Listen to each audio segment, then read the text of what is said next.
ধৈর্য ধারণ করার শক্তি দাও গো মেহেরবান আমায়, দাও গো মেহেরবান। ধৈর্য ধারণ করার শক্তি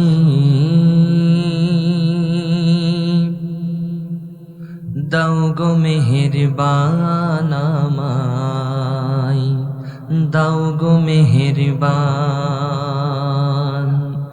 বুকের ভেতর ব্যথার নদী বইছে অবিরাম, বইছে বইছে অবিরাম। ধৈর্য ধারণ করার শক্তি দাও গো মেহেরবান আমায়, দাও গো মেহেরবান। আধার আমার আলো দিয়ে কানাই কানাই দাও ভরিয়ে, আধার আমার আলো দিয়ে কানাই কানাই দাও ভরিয়ে। অন্তর জুড়ে দাও গো প্রভু, অন্তর জুড়ে দাও গো প্রভু ভোরের পাখির গান। বুকের ভেতর ব্যথার নদী বইছে অবিরাম, বইছে বইছে অবিরাম। নরেন্দ্রপুর মোল্লাপাড়া দারুল উলুম হিফজুল কোরআন মাদ্রাসার উদ্যোগে আয়োজিত তাফসিরুল কোরআন মাহফিল 2025। অত্র মাহফিলের সম্মানিত প্রধান আকর্ষণ, যাকে আমরা মধ্যমণি মনে করতেছি, বিশ্বজয়ী হাফেজ, বিশ্বজয়ী হাফেজ হযরত মাওলানা মুফতি জাকারিয়া সাহেব। আমরা দোয়া করি আল্লাহ রাব্বুল আলামিন যেন তার কণ্ঠকে ইসলামের জন্য কবুল করে নেন, বলি আমিন। অত্র মাহফিলে আমি অধম গুনাহগার তানজিমুল কবির তামিম, আমাকেও আপনারা রেখেছেন, আপনাদের শুকরিয়া জানাই। আল্লাহ তাআলা আমাকেও যেন দিনের জন্য কবুল করেন, বলি আমিন। অত্র মাহফিলের সম্মানিত প্রধান অতিথি, বিশেষ অতিথিবৃন্দ যারা উপস্থিত হয়েছেন, সকলকে শুকরিয়া জানাই। অত্র মাহফিলের সম্মানিত সভাপতি জনাব আব্দুল মজিদ মোল্লা সাহেব, আমরা দোয়া করি আল্লাহ রাব্বুল আলামিন যেন তার নেক হায়াতকে বৃদ্ধি করে দেন, বলি আমিন। আরো জোরে বলি আমিন। অত্র মাহফিল পরিচালনায় যিনি রয়েছেন আমার অত্যন্ত কাছের, অত্যন্ত ভালোবাসার একজন মানুষ, জনাব মোহাম্মদ তৌহিদুল ইসলাম, শিক্ষক মানুষ। তার কল্যাণেই এখানে ছুটে আসা, আপনাদের সামনে কোরআন সুন্নাহ থেকে কিছু কথা বলার সুযোগ, যার কল্যাণে তিনি হলেন জনাব তৌহিদুল ইসলাম। আপনাদের সকলের কাছে তিনি অত্যন্ত সুপরিচিত।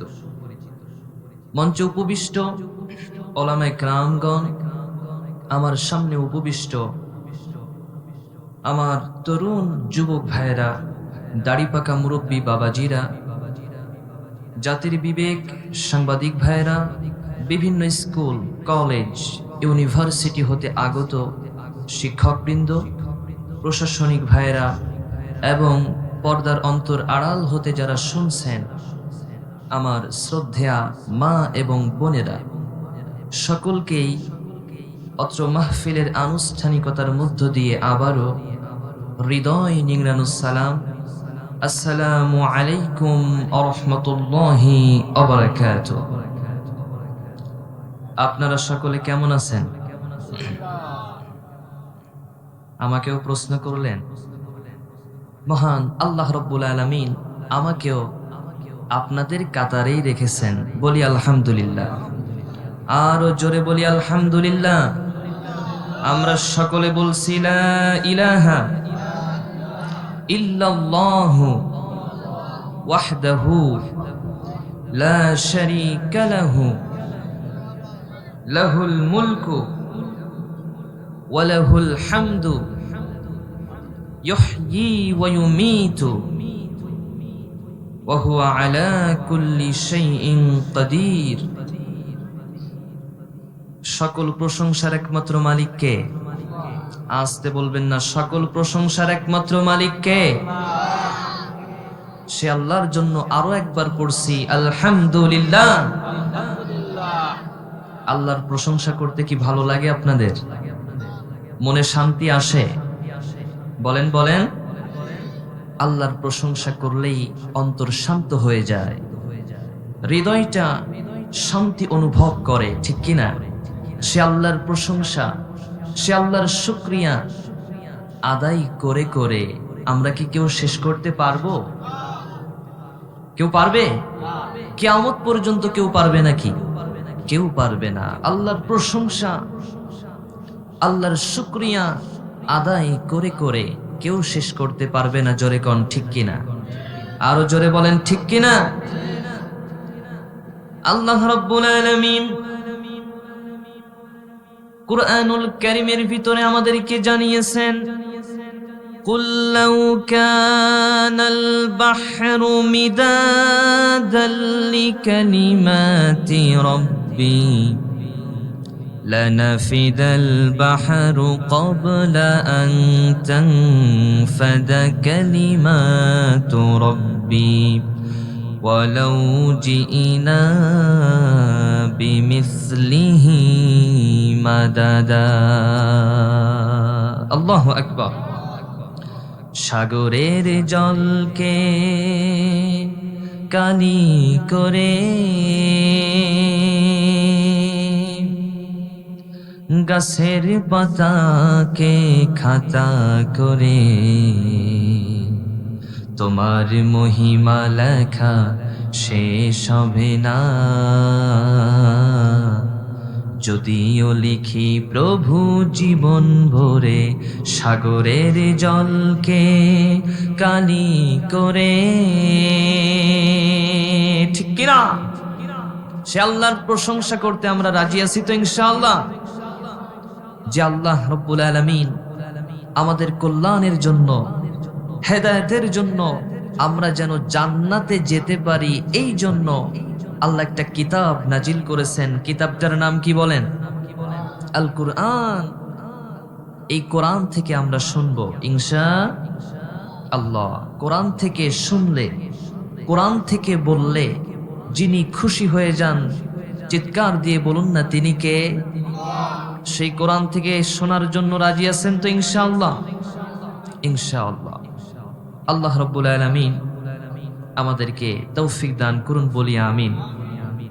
যদিও মাইকে কথা বলতে একটু কষ্ট হয়ে যাচ্ছে, তো মাইকম্যান আমার কানে একটু আওয়াজ পৌঁছে দিবেন। যদি একটু ডিলে দেওয়া যায় হালকা, ভালো হবে ইনশাআল্লাহ। তো আমরা কোরআন থেকে শুনবো। কোরআন থেকে শুনলে আল্লাহ তাআলা খুশি হয়ে যান। জোরে কোন সুবহানাল্লাহ। এখন শুধু শুনলে হবে না, মানারও দরকার আছে না নাই? চিৎকার দিয়ে বলতে হবে, মানার দরকার আছে না নাই? আল্লাহ তাআলা আমাদেরকে কবুল করুন, বলি আমিন। আসুন আমরা আর কাল বিলম্ব না করে, যেহেতু শীতের রাত, কয়েক মিনিট কথা বলবো, আমরা আর দেরি না করে আসুন আমরা আমাদের কাঙ্ক্ষিত বক্তব্যের দিকে এগিয়ে যাই। আমি অত্যন্ত চমৎকার, অত্যন্ত আশাজনক একটা হাদিস শোনাবার মাধ্যমেই আমি শুরু করতে চাচ্ছি। হাদিসটি বর্ণিত হয়েছে তিরমিজিতে, ইবনে মাজাহ, মুসনাদে আহমদ সহ আরো অনেক গ্রন্থে হাদিসটি বর্ণিত হয়েছে। অত্যন্ত গুরুত্বপূর্ণ, অত্যন্ত আশাজনক, অত্যন্ত চমৎকার যে হাদিসটা শুনলেই মনটা ভরে যায়। জোরে কোন সুবহানাল্লাহ। আল্লাহর হাবিব সাল্লাল্লাহু আলাইহি ওয়াসাল্লাম তিনি বলেন, কিয়ামতের কঠিন দিনে হাসরের ময়দানে আল্লাহ রাব্বুল আলামিন এই উম্মতের ভিতর থেকে একজন বান্দাকে, একজন লোককে, একজন ব্যক্তিকে একটু আলাদা করে ডেকে নেবেন। নেওয়ার পরে তার সামনে 100 থেকে এক কম 99টা গুনাহের খাতা, 99টা গুনাহের দফতর তার সামনে পেশ করা হবে। 99টি খাতা তার সামনে পেশ করা হবে। প্রত্যেকটা খাতা, এই দৃষ্টি যত দূর পর্যন্ত পৌঁছায় তত বড়, তত বিশাল, এবং প্রত্যেকটা খাতা গুনাহে পরিপূর্ণ। আল্লাহ রাব্বুল আলামিন বান্দাকে ডাক দিয়ে বলবেন, ও আমার বান্দারে, তোমার সামনে যেই 99টা খাতা, 99টা দফতর পেশ করা হলো, প্রত্যেকটা খাতা, প্রত্যেকটা দফতর গুনাহে পরিপূর্ণ। এই গুনাহের ব্যাপারে এবং এই গুনাহগুলি যে ফেরেশতারা লিখে রেখেছে তাদের ব্যাপারে তোমার কি কোনো অভিযোগ আছে নাকি? তখন লোকটা বলবে, হে আমার রব, হে আল্লাহ, এই গুনাহের ব্যাপারে এবং এই ফেরেশতাদের ব্যাপারে আমার কোনো অভিযোগ নাই। এই গুনাহগুলো আমি করেছি, এগুলো সত্য, ফেরেশতারা সত্যই লিখেছেন। আল্লাহ রাব্বুল আলামিন তখন তার সামনে ছোট্ট একটা কাগজের টুকরা বের করবেন। সেই কাগজের টুকরাতে লেখা থাকবে কালিমাতুত তাওহীদ, আশহাদু আল্লা ইলাহা ইল্লাল্লাহ ওয়া আশহাদু আন্না মুহাম্মাদান আবদুহু ওয়া রাসূলুহু। চিৎকার দিয়ে বলুন আল্লাহু আকবার। কালিমাতুত তাওহীদের স্বীকৃতি সেখানে লেখা থাকবে, একটাই আমল, একটাই নেকি। ছোট্ট একটা কাগজের টুকরাটিতে কালিমাতুত তাওহীদ সেখানে লেখা থাকবে।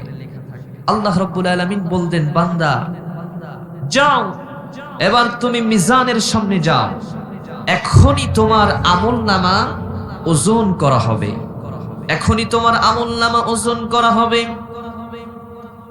তখন লোকটা বলবে, রব্বুল আলামিন, এই 99টা খাতার কাছে এই ছোট্ট একটা কাগজের টুকরা আমার কি বা উপকার করতে পারে? তখন আল্লাহ রাব্বুল আলামিন বলবেন, বান্দা, আজ তোমার সাথে কোনো জুলুম করা হবে না। তখন মিজানের সামনে যখন লোকটা যাবে, ওই 99টা খাতা, 99টা দফতর যেগুলো গুনাহে পরিপূর্ণ, ওই 99টা দফতর, 99টা খাতা এক পার্শ্বে রাখা হবে, এক পাল্লায় রাখা হবে, আর এক পাশে এক পাল্লায় রাখা হবে ওই ছোট্ট কাগজের টুকরাটি যেখানে লেখা রয়েছে কালিমাতুত তাওহীদ, লা ইলাহা ইল্লাল্লাহ ওয়া আন্না মুহাম্মাদার রাসূলুল্লাহ। যখনই মিজানের ভিতরে এক পার্শ্বে 99টা খাতা রাখা হবে, আর এক পার্শ্বে যখন ছোট্ট কাগজের টুকরাটা রাখা হবে, মুহূর্তের ভিতরে ওই কালেমার পাল্লাটা ভারী হয়ে যাবে। সুবহানাল্লাহ, আল্লাহু আকবার। কারণ আল্লাহর নামের পরিবর্তে কোনো কিছু বিজয় লাভ করতে পারে মুসলমান? কোনো কিছুই বিজয় লাভ করতে পারে না। আল্লাহর নামের পরিবর্তে কোনো কিছুই ভারী হতে পারে না। তো গুনাহ যত বেশি হোক, আমল যত অল্প হোক, এই জীবনটা যদি শিরিক মুক্ত, বেদাত মুক্ত, কুফরি মুক্ত জীবন যদি আমরা গঠন করতে পারি আর স্বীকৃতি দিতে পারি লা ইলাহা ইল্লাল্লাহ ওয়া আন্না মুহাম্মাদার রাসূলুল্লাহ, এই স্বীকৃতিটা যদি আমরা শর্ত সাপেক্ষে দিতে পারি, তাহলে এই স্বীকৃতি, এই কালিমাতুত তাওহীদ আমাদেরকে পরকালীন জীবনে নাজাতের ব্যবস্থা করে দিবে। জোরে কোন সুবহানাল্লাহ, আরো জোরে বলুন সুবহানাল্লাহ। আল্লাহর হাবিব সাল্লাল্লাহু আলাইহি ওয়াসাল্লাম তিনি বলেন, মান শাহিদা আল্লা ইলাহা ইল্লাল্লাহ ওয়া আন্না মুহাম্মাদার রাসূলুল্লাহ হারামাল্লাহু আলাইহিন নার। যে ব্যক্তি এই সাক্ষ্য দিয়েছে যে আল্লাহ ছাড়া সত্য কোনো ইলাহ নাই, আল্লাহ ছাড়া সত্য কোনো মাবুদ নাই, এবং মুহাম্মদ সাল্লাল্লাহু আলাইহি ওয়াসাল্লাম আল্লাহর রাসূল, এই সাক্ষ্য, এই স্বীকৃতি যে দিয়েছে, আল্লাহর হাবিব বলতেছেন হারামাল্লাহু আলাইহিন নার, লোকটার জন্য জাহান্নামের আগুনকে আল্লাহ হারাম করে দিয়েছেন। সুবহানাল্লাহ। বাড়িতে গিয়ে বলেন, চিৎকার দিয়ে বলুন সুবহানাল্লাহ। এই কালিমাতুত তাওহীদ, এই কালিমাতুত তাওহীদের বাস্তবায়ন করার জন্য আল্লাহর হাবিব সাল্লাল্লাহু আলাইহি ওয়াসাল্লাম তিনি চলে গেলেন তায়েফের ময়দানে। তায়েফবাসীদের কাছে তিনি চলে গেলেন কালিমাতুত তাওহীদের বাণী পৌঁছাতে, কালিমাতুত তাওহীদের বাস্তবায়ন করার জন্য তিনি তায়েফ গমন করলেন। এবং সেখানে গিয়ে তিনি বললেন, ও তায়েফবাসী, তোমরা মেনে নাও, তোমরা স্বীকৃতি দিয়ে দাও, আল্লাহ এক, তিনি একক, তিনি সত্য উপাস্য, তোমরা একমাত্র আল্লাহরই ইবাদত করো, এবং আমি মুহাম্মদ সাল্লাল্লাহু আলাইহি ওয়াসাল্লামকে রাসূল হিসাবে মেনে নাও, তোমরা নাজাত পেয়ে যাবে, তোমরা সফল হয়ে যাবে। কিন্তু তায়েফবাসী দুর্ভাগ্য, আল্লাহ রাসূলকে চিনতে পারে নাই, আল্লাহ রাসূলকে বুঝতে পারে নাই, কালেমার দাওয়াত তো গ্রহণ করলই না, বরং আমার নবীজিকে পাথর মেরে মেরে দেহটাকে ক্ষত বিক্ষত করে দিয়েছে, দেহটাকে রক্তাক্ত করে দিয়েছে, আমার নবী বেহুশ হয়ে যায়। আল্লাহু আকবার। তবুও আমার নবী সাল্লাল্লাহু আলাইহি ওয়াসাল্লাম তায়েফবাসীদের জন্য বদদোয়া করেছেন নাকি? বলেন বলেন, বদদোয়া করেছেন? বদদোয়া তিনি করেন নাই, বরঞ্চ তাদের জন্য আল্লাহ রাসূল আরো দোয়াই করেছেন, ঠিক কিনা? তায়েফবাসীদের কাছে আল্লাহর হাবিব কালিমাতুত তাওহীদের বাণী পৌঁছাতে চলে গেলেন। তায়েফবাসী দাওয়াত গ্রহণ না করে নবীজিকে পাথর মেরে মেরে ক্ষত বিক্ষত করে দিয়েছে, আমার নবী বেহুশ হয়ে যায়। আল্লাহু আকবার। খেয়ে না খেয়ে দিন প্রচারের কাজে নিজেকে দিয়েছ বিলিয়ে,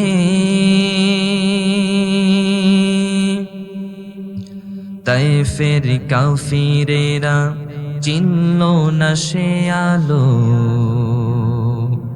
দুষ্টু ছেলেদের পিছু দিল লেলিয়ে। খেয়ে না খেয়ে দিন প্রচারের কাজে নিজেকে দিয়েছ বিলিয়ে, তায়েফের কাফিরেরা চিনল না সে আলো, দুষ্টু ছেলেদের পিছু দিল লেলিয়ে। পাথরের আঘাতে ক্ষত বিক্ষত হয়ে সারা শরীর থেকে রক্ত ঝরে, হে রাসূল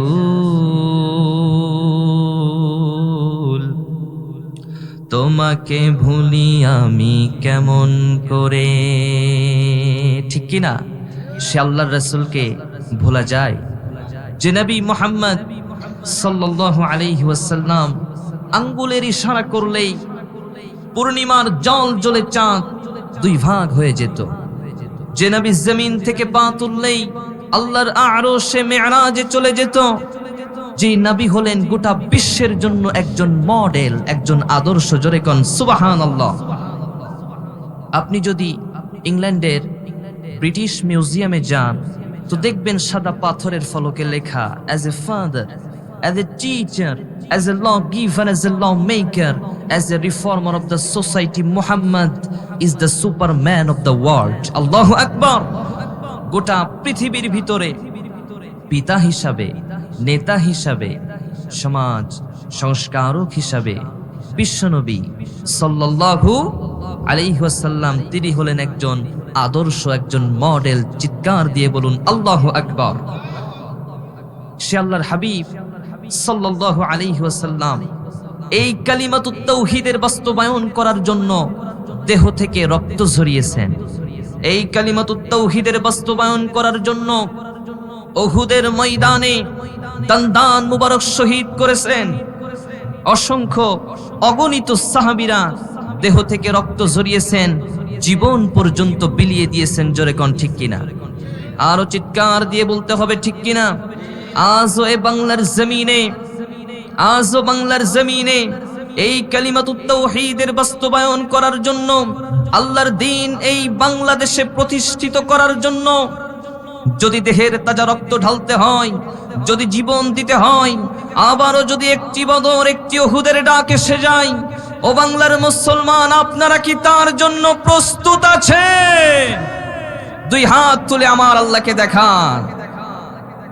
আল্লাহ কবুল করুক, বলি আমিন। আল্লাহ কবুল করুন, বলি আমিন। আল্লাহ রাব্বুল আলামিন এই কালিমাতুত তাওহীদ এটার বাস্তবায়ন যেন আমরা করতে পারি, সেই শক্তি, সেই মেধা, সেই এলেম, সেই সামর্থ্য আল্লাহ তাআলা আমাদের সকলকে যেন দান করেন, বলি আমিন। সেই কালিমাতুত তাওহীদ সম্পর্কে আমরা শুনবো ইনশাআল্লাহ। এই কালিমাতুত তাওহীদ এটা এত দামি, এটা এত গুরুত্বপূর্ণ, আপনি কল্পনাও করতে পারবেন না। এই কালিমাতুত তাওহীদ সম্পর্কিত আলোচনা আপনারা শুনতে রাজি আছেন তো? আপনারা এই ফাঁকা জায়গাটা পূরণ করলে আমি একটু খুশি হতাম, যদি আপনারা ওখান থেকে একটু এ পাশে চলে আসতেন। তো আল্লাহ রাব্বুল আলামিন আমাদেরকে সৃষ্টি করেছেন, যদি আমরা পরিপূর্ণ ঈমান আনতে পারি, ঈমানটা পরিপূর্ণ করতে পারি, তাহলেই আমরা জান্নাত পর্যন্ত পৌঁছাতে পারবো, জান্নাত পর্যন্ত পৌঁছাতে পারবো। তো আমাদেরকে ঈমান আনতে হবে, এখন দরকার নেই। জান্নাতে যেতে হলে ঈমান মজবুত করতে হবে। জান্নাতে যেতে হলে ঈমান পরিপূর্ণ হওয়ার দরকার আছে না নাই? চিৎকার দিয়ে বলুন, আছে না নাই? ঈমান পরিপূর্ণ করতে হবে। এই কালিমাতুত তাওহীদ সম্পর্কে আমরা শুনবো ইনশাআল্লাহ। আমরা স্বীকৃতি দিয়েছি কিনা লা ইলাহা ইল্লাল্লাহ ওয়া আন্না মুহাম্মাদার রাসূলুল্লাহ, আল্লাহ ছাড়া কোনো সত্য ইলাহ নাই, তিনি সত্য উপাস্য। আর মুহাম্মদ সাল্লাল্লাহু আলাইহি ওয়াসাল্লাম তিনি হলেন সর্বশেষ আল্লাহর পয়গম্বর, আল্লাহর রাসূল। জোরে কোন সুবহানাল্লাহ। এই স্বীকৃতি আমরা দিয়েছি কিনা? বলেন বলেন, এই স্বীকৃতি আমরা দিয়েছি কিনা? আমরা মানি কিনা যে আল্লাহ এক? আমরা মানি তো? মানি তো? তো আমরা যে স্বীকৃতি দিলাম, এই স্বীকৃতি সাব্যস্ত হওয়ার জন্য অনেকগুলো শর্ত আছে না নাই? আপনি নামাজ আদায় করবেন, আপনি সালাত আদায় করবেন। সালাত আদায় করতে গেলে সালাতের পূর্ব শর্ত যেমন পবিত্রতা অর্জন করতে হয়। পবিত্রতা আপনি গোসলের মাধ্যমে হোক, ওযুর মাধ্যমে হোক, অথবা তায়াম্মুমের মাধ্যমে হোক, পবিত্রতা অর্জন আপনাকে করতেই হবে। এটাই শর্ত সালাতের। সালাতের পূর্বে যদি আপনি পবিত্রতা অর্জন না করেন, পবিত্রতা অর্জনবিহীন সালাত আল্লাহর দরবারে কবুল হবে নাকি? বলেন বলেন, কবুল হবে নাকি? পবিত্রতাবিহীন সালাত কবুল হবে না। ঠিক তেমনি ভাবে এই কালিমাতুত তাওহীদ যে আমরা স্বীকার করে নিলাম, এই স্বীকৃতি, এই সাক্ষ্য আল্লাহ গ্রহণ করবেন, এটা সাব্যস্ত হওয়ার জন্য অনেকগুলো শর্ত আছে না নাই? শেখ হারিস আন-নাজ্জারি রাহিমাহুল্লাহ তিনি তার লেখা গ্রন্থ তাওহীদের কালেমা এই তাওহীদের কালেমা নামক গ্রন্থে তিনি এই কালিমাতুত তাওহীদ যে আমরা স্বীকৃতি দিলাম, এই স্বীকৃতি সাব্যস্ত হওয়ার জন্য 9টা শর্ত উল্লেখ করেছেন। কয়টা শর্ত? চিৎকার দিয়ে বলুন, কয়টা শর্ত? একটাও কি বলেছি? বলেন বলেন। আমরা একটা একটা করে বলবো, একটা একটা করে আমরা শোনার চেষ্টা করব। শুনবেন তো ইনশাআল্লাহ? আমাকে সময় দিবেন তো ইনশাআল্লাহ? বলি ইনশাআল্লাহ। তো এই কালিমাতুত তাওহীদ, এই স্বীকৃতি সাব্যস্ত হওয়ার জন্য 9টা শর্ত। পার্থিব জীবনের নিরাপত্তাজনিত শর্ত হলো 2টা, আর পরকালীন জীবনে চিরস্থায়ী জাহান্নাম থেকে বাঁচার শর্ত হলো মোট 7টি। তো পার্থিব জীবনের নিরাপত্তাজনিত শর্তের ভিতরে প্রথম যে শর্তটি, তা হলো এই জবানে, এই মুখে উচ্চারণ করতে হবে লা ইলাহা ইল্লাল্লাহ ওয়া আন্না মুহাম্মাদার রাসূলুল্লাহ। জবানে, মুখে উচ্চারণ করে এই কালিমাতুত তাওহীদের স্বীকৃতি প্রদান করতে হবে। তবে যারা অক্ষম, যারা বোবা, শর্তটি তাদের জন্য নয়। আল্লাহর হাবিব সাল্লাল্লাহু আলাইহি ওয়াসাল্লাম বলেন, উমিরতু আন উকাতিলান নাস হাত্তা ইয়াশহাদু আল্লা ইলাহা ইল্লাল্লাহ ওয়া আন্না মুহাম্মাদান আবদুল্লাহি ওয়া রাসূলুহু ওয়া ইউকিমুস সালাহ ওয়া ইউতুজ যাকাত।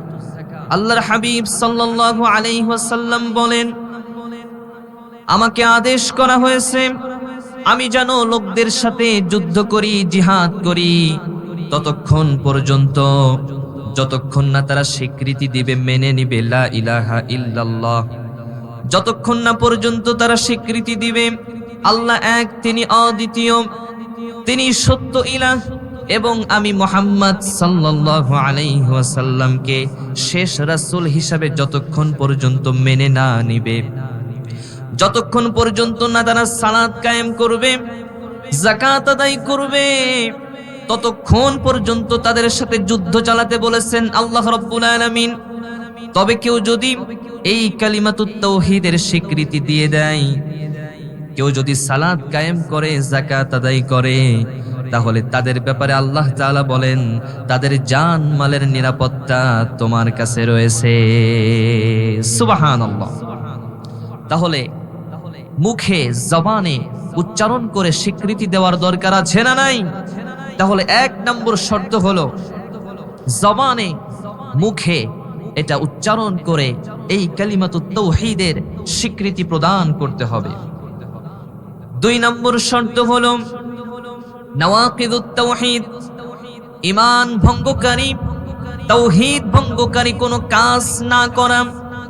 ঈমান আনার পরে, তাওহীদ অর্জন করার পরে, ইসলাম গ্রহণ করার পরে ইসলাম ভঙ্গ হয়ে যায়, ঈমান নষ্ট হয়ে যায়, মানুষ ইসলাম থেকে খারেজ হয়ে যায়, বের হয়ে যায়। যে কাজগুলো করলে, যে গুনাহগুলো করলে, সেই গুনাহগুলো করা যাবে নাকি? শিরিক থেকে বেঁচে থাকতে হবে, কুফরি থেকে বেঁচে থাকতে হবে। যদি কেউ শিরিক করে বসে, ঈমান আছে না গেছে? বলেন বলেন, আছে না গেছে? আপনাদের কণ্ঠে তো আমি কোনো জোর পাই না। অনেক শীত লাগতেছে নাকি? একটু জবান ছেড়ে কোনো প্রশ্ন করলে, উত্তর দিলে আমার কথা বলতে কষ্ট কম হবে আশা করি। তো আল্লাহ রাব্বুল আলামিন বলেন, তোমরা ঈমান আনার পরে তোমরা শিরিক করো না, তোমরা কুফরিতে লিপ্ত হও না। ঈমান আনার পরে শিরিক করলে ঈমান থাকবে মুসলমান? ঈমান নষ্ট হয়ে যাবে, মানুষ ইসলাম থেকে বের হয়ে যাবে, ঠিক কি না? এজন্য শিরিক করা যাবে নাকি?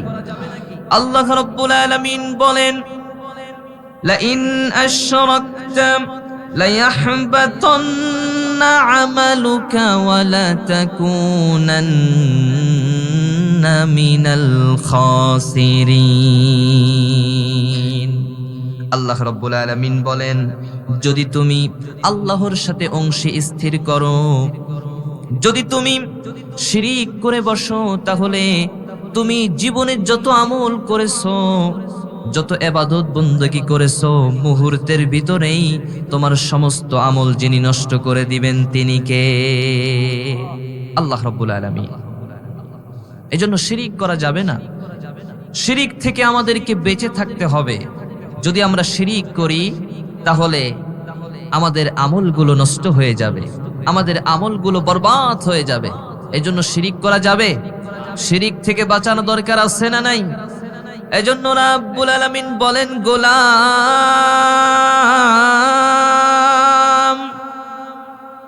তোমরা মুমিন না মুশরিক তোমরা ঘোষণা দাও। আমরা পড়ি, ইন্নী ওয়াজ্জাহতু ওয়াজহিয়া লিল্লাযী ফাতারাস সামাওয়াতি ওয়াল আরদা হানিফাও ওয়ামা আনা মিনাল মুশরিকিন। ওয়ামা আনা মিনাল মুশরিকিন, আমরা মুশরিক না, আমরা হলাম মুমিন। জোরে কোন সুবহানাল্লাহ। এজন্য ঈমান বাঁচাতে, আমল বাঁচাতে শিরিক থেকে বেঁচে থাকার দরকার আছে না নাই? এই শিরিক এত ভয়ঙ্কর, এত বিপজ্জনক, ক্যান্সারের অ্যানসার পাওয়া যায়, শিরিকের কোনো অ্যানসার নাই। জোরে কোন ঠিক কিনা? শিরিক করলে পরে আমল নষ্ট হয়ে যায়, ঠিক কিনা? এজন্য শিরিক মুক্ত জীবন গঠন করতে হবে। আল্লাহর হাবিব সাল্লাল্লাহু আলাইহি ওয়াসাল্লাম বলেন, কোন বান্দা যদি কিয়ামতের দিন হাসরের ময়দানে পৃথিবীর সমপরিমাণ গুনাহ নিয়ে আল্লাহর দরবারে হাজির হয়ে যায়, আর ওই গুনাহগুলোর ভিতরে যদি শিরিকের গুনাহ না থাকে, আল্লাহ রাব্বুল আলামিন তিনি বলতেছেন পৃথিবীর সমপরিমাণ ক্ষমা নিয়ে আমি হাজির হয়ে যাব। আল্লাহু আকবার। এজন্য শিরিক থেকে বেঁচে থাকতে হবে। শিরিক করা যাবে না। কুফরি থেকে আমাকে আপনাকে বেঁচে থাকার দরকার আছে না নাই? অবশ্যই শিরিক এবং কুফরি থেকে বেঁচে থাকতে হবে। আল্লাহ তাআলা বলেন, কোন বান্দা যদি আমার উপর ঈমান আনার পরে আমাকে অস্বীকার করে, কুফরিতে লিপ্ত হয়, অতি দ্রুত ওই লোকটার উপর, ওই বান্দার উপর আমি আল্লাহর পক্ষ থেকে আযাব নাজিল হওয়া শুরু হয়ে যায়। নাউজুবিল্লাহ পড়বেন না? নাউজুবিল্লাহ। এবং সে ক্ষতিগ্রস্ত হয়ে পড়ে। আল্লাহর আযাব, আল্লাহর গজব যখন নাজিল হয়ে যাবে, আল্লাহর গজব, আল্লাহর আযাব ধরবে না তাকে, যে ব্যক্তিকে কুফরি করতে বাধ্য করা হয়, কারণ সেই ব্যক্তির হৃদয় তো ঈমানে পরিপূর্ণ। সুবহানাল্লাহ। এজন্য আমাদেরকে শিরিক থেকে বাঁচতে হবে, কুফরি থেকে আমাদেরকে বেঁচে থাকার দরকার আছে না নাই? তাহলে পার্থিব জীবনে নিরাপত্তাজনিত দুইটা শর্ত বললাম। এক নম্বর শর্ত হলো এই কালিমাতুত তাওহীদ জবানে উচ্চারণ করে স্বীকৃতি প্রদান করতে হবে, এবং ঈমান ভঙ্গকারী দুই নম্বর শর্ত হলো ইসলাম ভঙ্গকারী এই কালিমাতুত তাওহীদ নষ্ট হয়ে যায় এমন কোন কাজ, শিরিক, বেদাত, কুফরি, এগুলো থেকে বেঁচে থাকতে হবে। রাজি আছেন তো ইনশাআল্লাহ?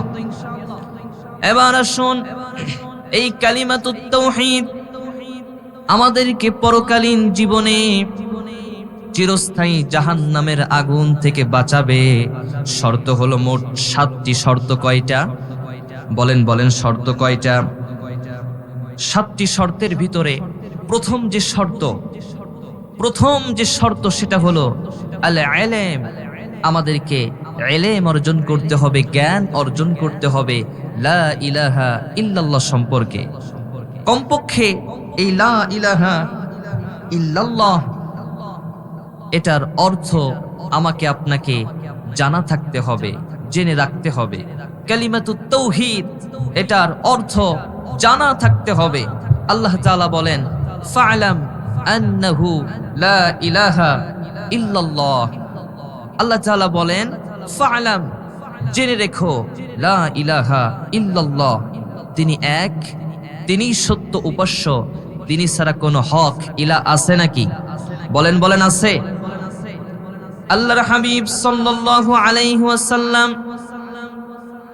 তিনি বলেন, কোন বান্দা যদি এই স্বীকৃতি দেয়, অন্তরে খাঁটি মনে এই বিশ্বাস নিয়ে মারা যায় যে আল্লাহ এক, তিনি অদ্বিতীয়, তিনি সত্য উপাস্য, সত্য মাবুদ। আল্লাহ রাসূল বলতেছেন দাখালাল জান্নাহ। আল্লাহু আকবার, আল্লাহু আকবার। আল্লাহ রাসূল সাল্লাল্লাহু আলাইহি ওয়াসাল্লাম বলতেছেন মান মাতা ওয়া হুয়া ইয়ালামু আন্নাহু লা ইলাহা ইল্লাল্লাহ দাখালাল জান্নাহ। যে ব্যক্তি খাঁটি মনে খাঁটি বিশ্বাস নিয়ে মারা যাবে যে আল্লাহ ছাড়া কোনো সত্য ইলাহ নাই, আল্লাহ রাসূল বলতেছেন লোকটা জান্নাতে প্রবেশ করবে। সুবহানাল্লাহ বলবেন না? সুবহানাল্লাহ। তাহলে প্রথম যে শর্ত, পরকালীন জীবনে জাহান্নামের আগুন থেকে বাঁচার জন্য, জান্নাত পাওয়ার জন্য প্রথম যে শর্ত, এই কালিমাতুত তাওহীদ সম্পর্কে ইলম থাকতে হবে, জ্ঞান আমাদেরকে অর্জন করার দরকার আছে না নাই? 2 নম্বর শর্ত হলো আল ইয়াকিন। এই লা ইলাহা ইল্লাল্লাহ, এটার যে ভাব রয়েছে, যে মর্ম রয়েছে, এটার প্রতি সুনিশ্চিত বিশ্বাস আমাদেরকে রাখতে হবে। অন্তরের ভিতরে সামান্য পরিমাণে কোনো সন্দেহ যদি থাকে, তাহলে এই কালিমাতুত তাওহীদ পরকালীন জীবনে কোনো কাজে আসবে না, ঠিক কিনা? এজন্য অন্তরে সন্দেহ রাখা যাবে, সন্দেহহীন ভাবে দৃঢ় বিশ্বাস নিয়ে এই কালিমাতুত তাওহীদের স্বীকৃতি প্রদান করতে হবে। জোরে কোন ঠিক কিনা? রাব্বুল আলামিন বলেন ইন্নামাল মুমিনুনাল্লাযীনা আমানু বিল্লাহি ওয়া রাসূলিহি সুম্মা লাম ইয়ারতাবু। সত্যিকার মুমিন তো তারাই, সত্যিকার মুমিন তো তারাই যারা আমি আল্লাহর প্রতি ঈমান আনার পরে, মুহাম্মদ সাল্লাল্লাহু আলাইহি ওয়াসাল্লাম তার প্রতি ঈমান আনার পরে দ্বিতীয়বার আর সন্দেহ প্রকাশ করে না। সুবহানাল্লাহ। তারাই তো সত্যিকার মুমিন, তারাই তো সত্যিকার মুমিন যারা আল্লাহর প্রতি ঈমান আনার পরে, রাসূলের প্রতি ঈমান আনার পরে আর সন্দেহ করে না। সুতরাং এই কালিমাতুত তাওহীদ, এই কালিমাতুত তাওহীদ স্বীকৃতি দিতে হবে সুনিশ্চিত বিশ্বাস নিয়ে, দৃঢ় ঈমানের সাথে এর স্বীকৃতি আমাকে আপনাকে প্রদান করতে হবে। জোরে কোন ঠিক কিনা? তাহলে সুনিশ্চিত বিশ্বাস থাকবে, ঈমানের ভিতরে কোনো ভেজাল থাকলে চলবে না, ঈমান হতে হবে নির্ভেজাল, ঠিক কিনা? যে ঈমান প্রয়োজনে জ্বলে ওঠে না, যে ঈমান সত্য ন্যায়ের কথা বলে না, যে ঈমান অন্তরে নাই, যে ঈমান ময়দানে নাই, মুখে শুধু ফাঁকা বলি, কি করে তারে বলো ঈমান বলি, কি করে তারে বলো ঈমান বলি, ঠিক কিনা? যে ঈমান দিন কায়েমের আন্দোলনের ধার ধারে না, যে ঈমান লেবাসধারী কোরআন হাদিস তাও পড়ে না, আছে না নাই? যে ঈমান খাজার নামে মাজার গড়ে ফুলুস কামাই, যে ঈমান শিরকিয়াতির আমল করে ভীত না হয়, যে ঈমান অন্তরে নাই, যে ঈমান ময়দানে নাই, মুখে শুধু ফাঁকা বলি, কি করে তারে বলো ঈমান বলি, ঠিক কিনা? তাহলে 2 নম্বর শর্ত হলো ঈমান আনতে হবে সুনিশ্চিত ভাবে। অন্তরে কোনো সন্দেহ রাখলে চলবে? চিৎকার দিয়ে বলতে হবে, অন্তরে সন্দেহ রাখলে চলবে?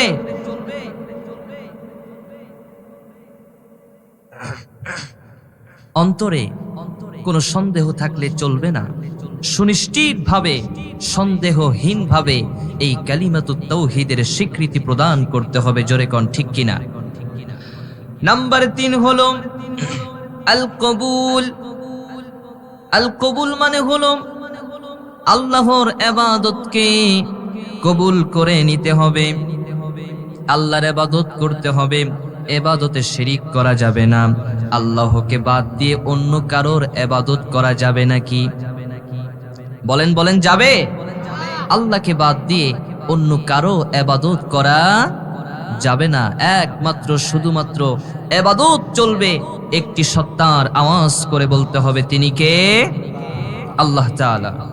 আল্লাহ রাব্বুল আলামিন বলেন, ইন্নাহুম কানু ইযা ক্বিলা লাহুম লা ইলাহা ইল্লাল্লাহু ইস্তাকবিরুন ওয়া ইয়াকুলুনা আইন্না লাতারিকু আলিহাতিনা লিশাইরিম মাজনুন। আল্লাহ রাব্বুল আলামিন বলেন, তাদেরকে যখন বলা হতো, কাফের মুশরিক বেঈমানদেরকে যখন বলা হতো তোমরা মেনে নাও লা ইলাহা ইল্লাল্লাহ, তখন তারা অহংকার করত, আল্লাহর ইবাদতকে তারা অস্বীকার করত, আল্লাহর ইবাদতকে তারা মেনে নিত না, গ্রহণ করত না। তারা বলতো, এক পাগল, এক কবির কথায় আমাদের উপাস্যদের পূজা করা আমরা বন্ধ করে দিব, এটা অসম্ভব। কাফের মুশরিক বেঈমানেরা তারা আল্লাহর ইবাদতকে অস্বীকার করত। কি করত? বলেন বলেন। আল্লাহর ইবাদতকে তারা অস্বীকার করত, স্বীকার করত না। তারা তাদের উপাস্যদের পূজা করত, মূর্তি পূজায় তারা লিপ্ত ছিল, ঠিক কিনা? কিন্তু আমরা যারা পরিপূর্ণ মুমিন হতে চাই, ঈমানটা পূর্ণ করতে চাই, আল্লাহকে বাদ দিয়ে কারোর দাসত্ব করা যাবে? কথা বলে না, যাবে মুসলমান? আল্লাহকে বাদ দিয়ে কারোর ইবাদত করা যাবে না। একমাত্র ইবাদত চলবে একটি সত্তার, তিনি কে? আল্লাহ তাআলা। আল্লাহ রাব্বুল আলামিন আমাদেরকে দুনিয়াতে পাঠিয়েছেন কেবলমাত্র তারই ইবাদত করার জন্য। ওমা খালাকাতুল জিন্না ওয়াল ইনসা ইল্লা লিয়াবুদুন। আল্লাহ তাআলা সির্ফ দুইটা জাতি, জিন জাতি আর মানব জাতি, দুইটা জাতিকে পাঠিয়েছেন একমাত্র শুধুমাত্র কেবলমাত্র একটি সত্তার ইবাদত করার জন্য। চিৎকার দিয়ে বলতে হবে, তিনি কে? আরো চিৎকার দিয়ে বলতে হবে, তিনি কে? আল্লাহ তাআলা। আল্লাহ রাব্বুল আলামিন অন্য আরেক জায়গায় বলেন, ওয়াকাদা রাব্বুকা আল্লা তা'বুদু ইল্লা ইয়াহু ওয়া বিল ওয়ালিদাইনি ইহসানা। দুনিয়ার ভিতরে কারোর জিকির চলবে না, দুনিয়ার ভিতরে কারোর ইবাদত চলবে না। ইবাদত চলবে, জিকির চলবে একমাত্র শুধুমাত্র একটি সত্তার, তিনি কে? পাখিরা যায় উড়ে যায় আকাশের ওই নীলিমায়, নদীরা যায় ছুটে যায় সাগরের ওই মোহনায়। পাখ পাখালি আর সাগর নদী, পাখ পাখালি আর সাগর নদী, কার গুণগান গায়? আল্লাহু আল্লাহ, আল্লাহু আল্লাহ, আল্লাহর গুণগান গায়। পড়েন পড়েন, আল্লাহু আল্লাহ, আল্লাহু আল্লাহ, আল্লাহর গুণগান গায়, ঠিক কিনা? এজন্য একমাত্র কেবলমাত্র একটি সত্তার ইবাদতকেই গ্রহণ করতে হবে। সেই সত্তাটা হলেন আল্লাহ রাব্বুল আলামিন। জোরে কোন ঠিক কিনা? নাম্বার 4 হলো আল ইনকিয়াদ। আত্মসমর্পণ করতে হবে আমাদেরকে। আল্লাহ রাব্বুল আলামিন তার দেওয়া শরিয়াত, তার দেওয়া বিধানের সামনে এই কালিমাতুত তাওহীদের প্রতি নিজেকে সুফর্দ করে দিতে হবে। আত্মসমর্পণ আমাকে আপনাকে করতে হবে। আল্লাহ রাব্বুল আলামিন বলেন, ومن يسلم وجهه إلى الله وهو محسن فقد استمسك بالعروة الوثقى। যে ব্যক্তি সৎ কর্মপরায়ণ হয়ে আল্লাহর দিকে নিজেকে ফিরিয়ে নিয়ে এসেছে, আল্লাহর দিকে এসেছে, আল্লাহর প্রতি আত্মসমর্পণ করেছে, নিজেকে সুফর্দ করে দিয়েছে, সে কেমন যেন এমন একটা হাতল ধরে ফেলেছে যেই হাতলটা কখনোই ছিঁড়বার নয়। আল্লাহু আকবার, আল্লাহু আকবার। এজন্য আল্লাহর দেওয়া শরিয়াত, আল্লাহর দেওয়া দ্বীন ইসলামের প্রতি আত্মসমর্পণ করার দরকার আছে না নাই? বলেন বলেন, আত্মসমর্পণ করার দরকার আছে না নাই? আমাদেরকে যে দ্বীন আল্লাহ তাআলা দিয়েছেন সেই দ্বীনের নাম কি বলেন তো?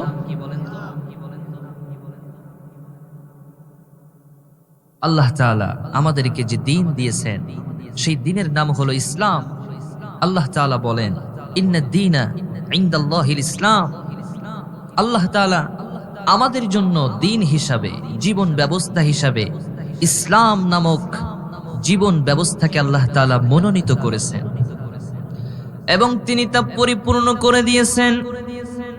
আল্লাহ তাআলা বলেন, আল ইয়াউমা আকমালতু লাকুম দীনাকুম ওয়া আতমামতু আলাইকুম নি'মাতি ওয়া রাদিতু লাকুমুল ইসলাম দীনা।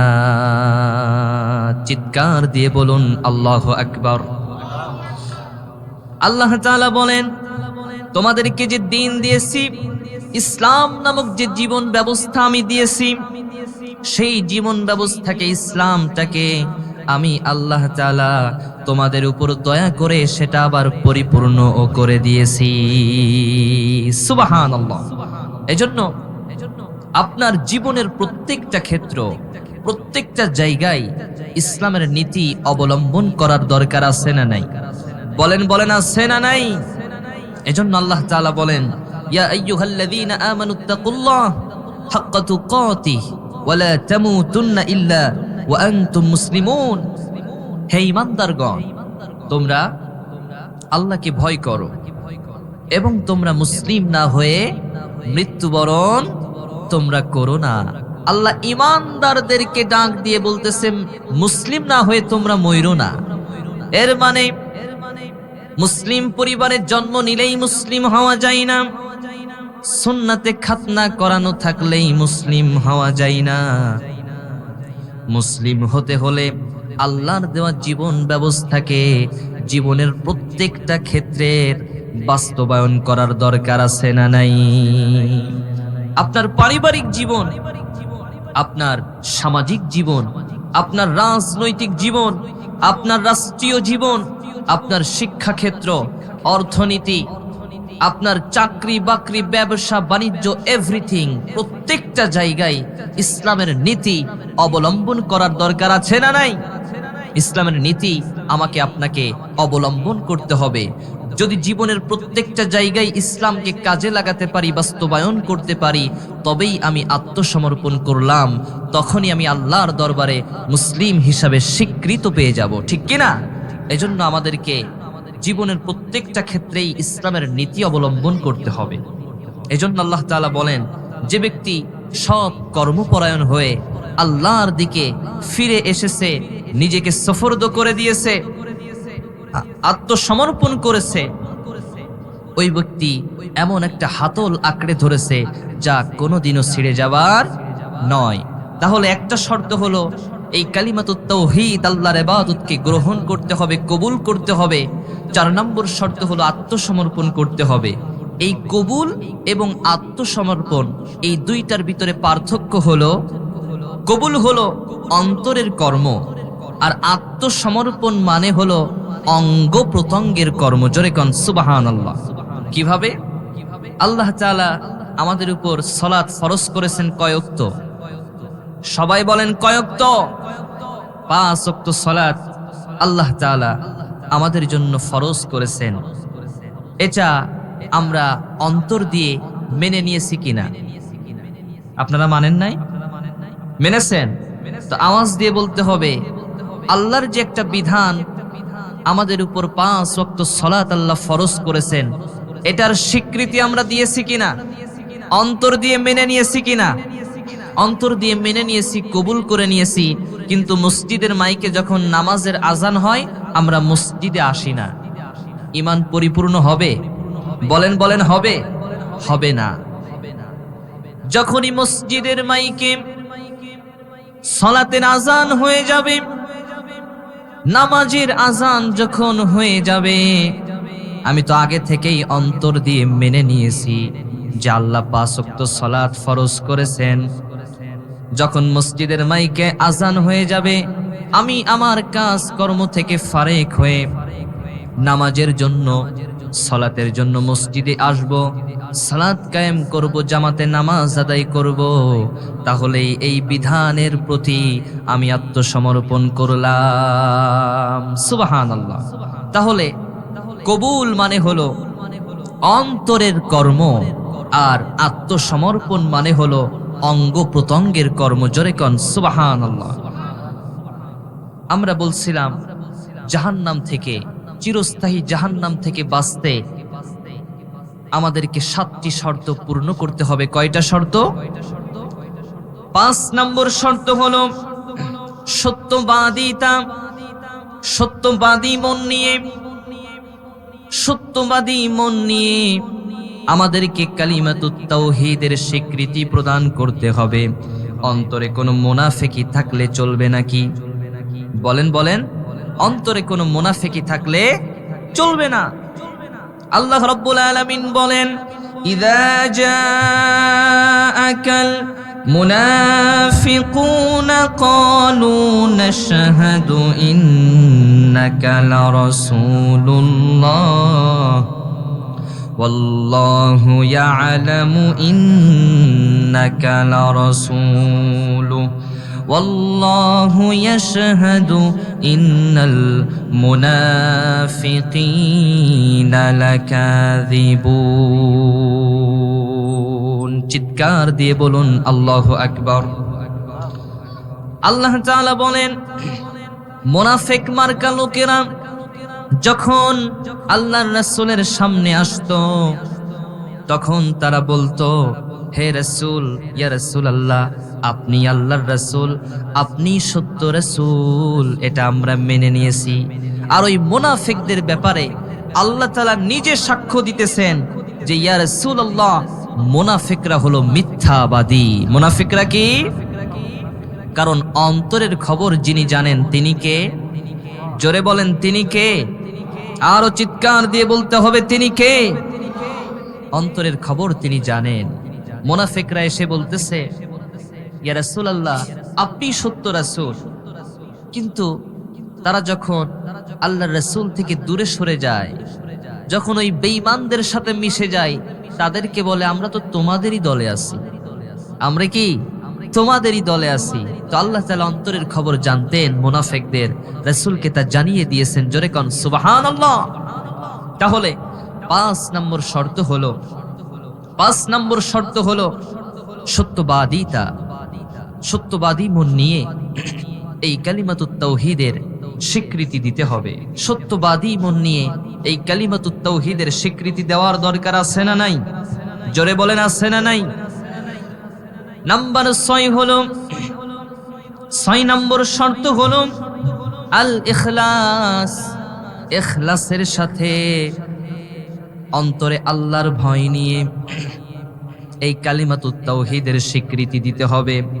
ইখলাস মানে হলো আমলকে শিরিক থেকে মুক্ত করা। যখন ইবাদত করব অন্তরে ভয় থাকবে একজনের, তিনি কে?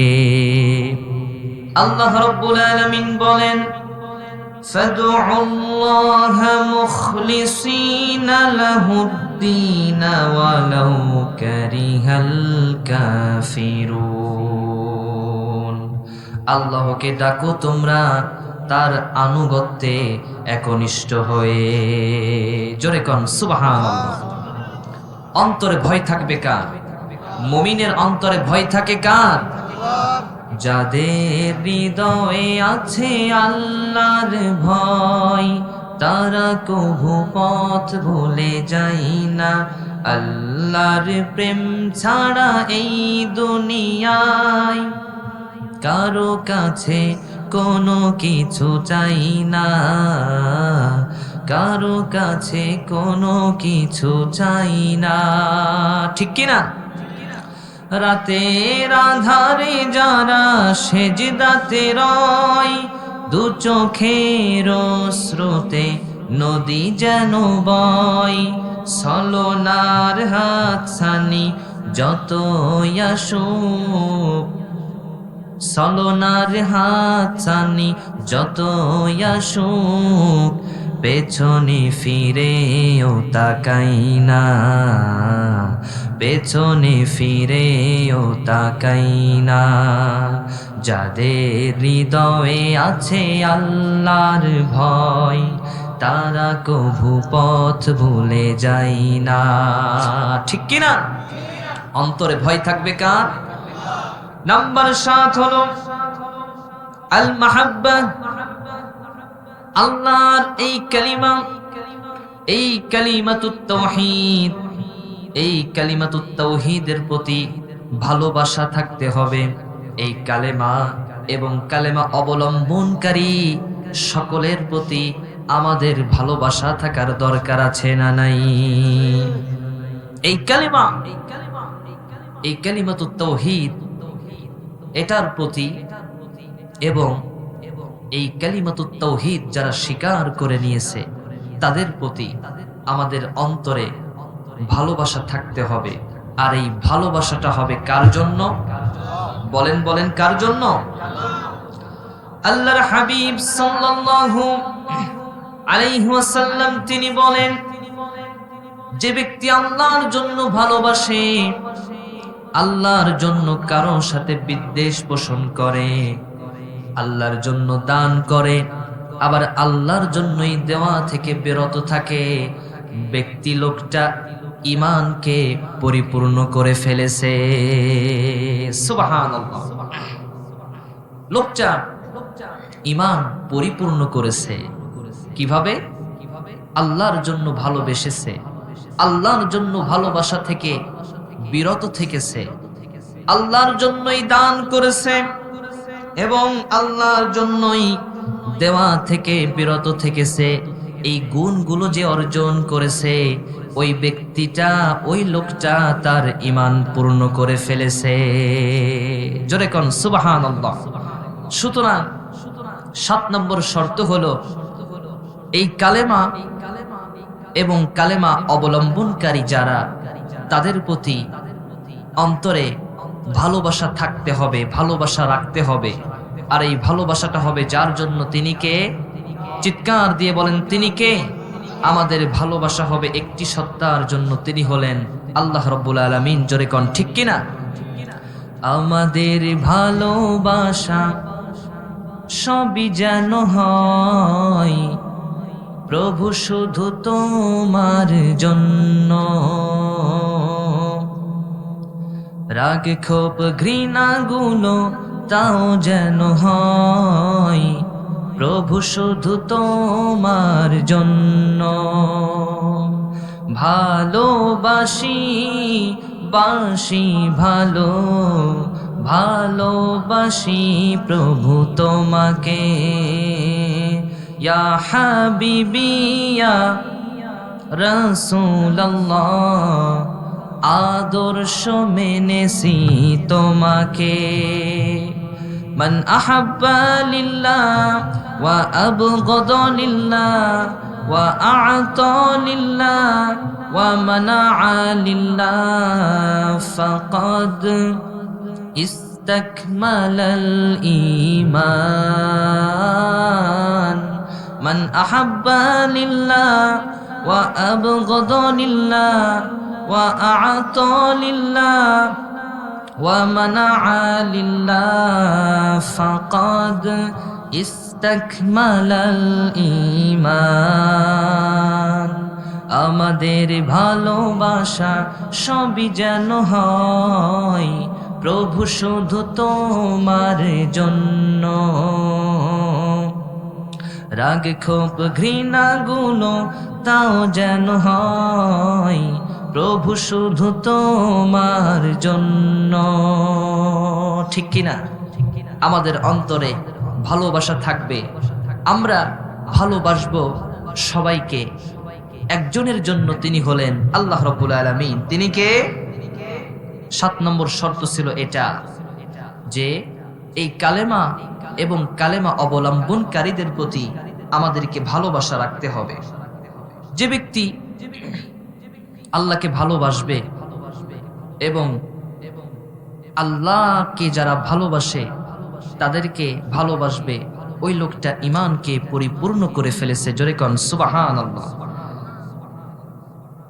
তো এই কালিমাতুত তাওহীদ, লা ইলাহা ইল্লাল্লাহ, এটার মানে হলো, এটার সাক্ষ্য দেওয়ার অর্থ হলো মেনে নিতে হবে আল্লাহ ছাড়া সত্য কোনো ইলাহ নাই, আল্লাহ ছাড়া সত্য কোনো উপাস্য নাই, সত্য কোনো মাবুদ নাই। জোরে কোন ঠিক কিনা? আরো চিৎকার দিয়ে বলুন ঠিক কিনা?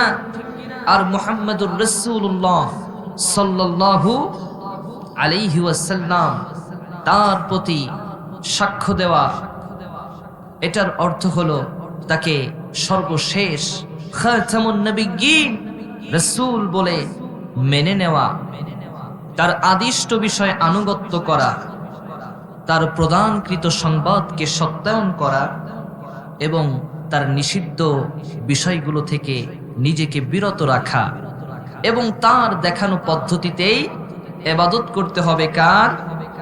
বলেন বলেন কার? এই কালিমাতুত তাওহীদের আবার 2টা রুকন। ইসলামের যেমন 5টা রুকন রয়েছে, ঠিক তেমনি ভাবে এই কালিমাতুত তাওহীদের রুকন রয়েছে। রুকন হলো 2টা। রুকন কয়টা? রুকন হলো 2টা। এই কালিমাতুত তাওহীদের 2টা পার্ট, 2টা রুকন। ইসলামের রুকন কয়টা বলেন তো? 5টা। ইসলামের রুকন হলো 5টা। 1 নম্বর হলো কালেমা, নাম্বার 2 হলো সালাত, নাম্বার 3 হলো যাকাত, নাম্বার 4 হলো সিয়াম পালন করা, রমাদানের সিয়াম, নাম্বার 5 হলো সামর্থ্য থাকলে হজ করার দরকার আছে না নাই? হজ করার দরকার আমাদের রয়েছে যদি সামর্থ্য থাকে। এটা ছিল ইসলামের 5টি রুকন। ঠিক তেমনি ভাবে এই কালিমাতুত তাওহীদ, এই কালেমার রুকন রয়েছে মোট 2টা। কয়টা? 2টা রুকন রয়েছে। এই কালেমার প্রথম যে রুকন সেটা হলো বর্জনের নাবাচক, আর সেটা হলো লা ইলাহা, নেই কোনো ইলাহ। বলেন বলেন কি? নেই কোনো ইলাহ। বর্জনের প্রথম যে অংশ সেটা হলো বর্জনের। এর মানে হলো পৃথিবীতে অসংখ্য ইলাহ বিদ্যমান। ইলাহ কাকে বলে? যার ইবাদত করা হয়ে থাকে তাকেই ইলাহ বলে। আল্লাহ বাদে অসংখ্য অগণিত মূর্তি পূজা হয় কিনা? দুর্গা, দরগা, কবর পূজা চলে কিনা? এরাও এক প্রকার ইলাহ, তবে এরা হলো মিথ্যা ইলাহ। এই মিথ্যা ইলাহদেরকে বর্জন করতে হবে। আর এই মিথ্যা ইলাহ, মিথ্যা উপাস্যদেরকে আল্লাহ তাআলা বলেছেন এরা হলো তাগুত। এরা কি? তাগুত। তো কালেমার প্রথম যে রুকন, প্রথম যে পার্ট সেটা হলো লা ইলাহা, নেই কোনো ইলাহ। যত মিথ্যা ইলাহ রয়েছে সমস্ত তাগুতকে বর্জন করতে হবে। 2 নম্বর রুকন হলো ইল্লাল্লাহ, আল্লাহ ছাড়া কোনো ইলাহ নাই। আল্লাহকেই সত্য ইলাহ বলেই, সত্য উপাস্য বলেই মেনে নিতে হবে। এটা হলো আল ঈমান বিল্লাহ, আল্লাহর প্রতি ঈমান আনয়ন করা। তাহলে 1 নম্বর রুকন হলো তাগুত বর্জন করা, নাম্বার 2 হলো আল্লাহর প্রতি ঈমান আনয়ন করা। চিৎকার দিয়ে বলুন সুবহানাল্লাহ।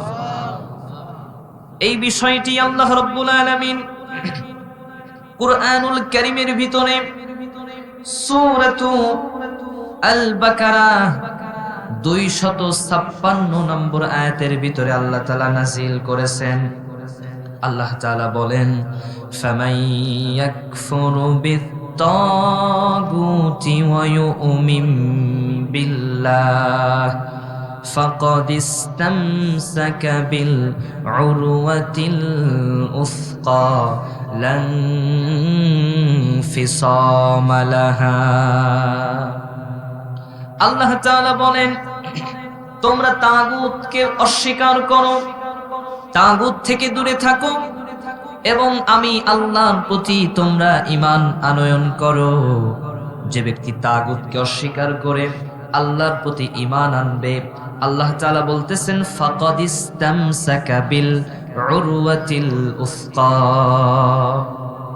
লোকটা এমন একটা রশি, এমন একটা রজ্জু, এমন একটা হাতল আঁকড়ে ধরেছে যেটা কোনোদিন ছিঁড়ে যাবে না। জোরে কোন আল্লাহু আকবার। আর সেই উরওয়াতুল উসকা দ্বারা এখানে বোঝানো হয়েছে কালিমাতুত তাওহীদ, লা ইলাহা ইল্লাল্লাহকে। জোরে কোন সুবহানাল্লাহ। তাহলে কালেমার এক নম্বর রকন হলো তাগুতকে বর্জন করতে হবে। এই তাগুত সম্পর্কে আল্লাহ রাব্বুল আলামিন বলেন, ওয়ালাকাদ বা'আসনা ফি কুল্লি উম্মাতির রাসূলান আন ই'বুদুল্লাহা ওয়াজতানিবুত তাগুত।